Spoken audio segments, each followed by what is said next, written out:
একদিন ভোরে উঠে কৃষক করিম আলী তার গরুর গাড়িটা প্রস্তুত করল। গরু দুটো বিন্দু আর চাঁদ নেই, ধীরে ধীরে মাথা ঝাঁকিয়ে দাঁড়িয়েছিল।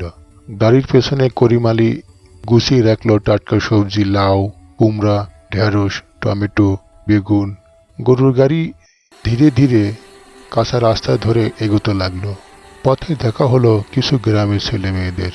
হাঁটি পৌঁছাতে গরুর গাড়িটা চারপাশে ভিড় জমে গেল। সবাই জানতো করিম আলীর সবজি সবসময় তাজা। তিনি গরুর গাড়ির পাশে দাঁড়িয়ে হাসি মুখে ডাক দিলেন, তাজা সবজি, লাউ নিন, বেগুন নিন, কুমড়া নিন, নিজের ক্ষেতের ফসল। তখন এক বৃদ্ধা এসে বেগুনে হাত দিয়ে বললেন, বাবা একটু কম নাও। করিম আলী মৃদু হেসে বলল, আপনার জন্য কমই দিলাম মা। এভাবে ক্রেতা একে একে সবজি কিনতে লাগলো।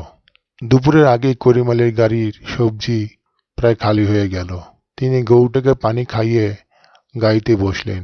বাড়ির পথে রওনা হয়ে মনে মনে বললেন, মেহনত করলে আল্লাহ কখনোই খালি হাতে ফেরেন না। গরুর গাড়ি গ্রামের পথে টুংটাং শব্দ করে এগোতে লাগলো। আর করিম আলী ভাবতে লাগলো, আজও তার দিনে পরিশ্রম সার্থক হলো।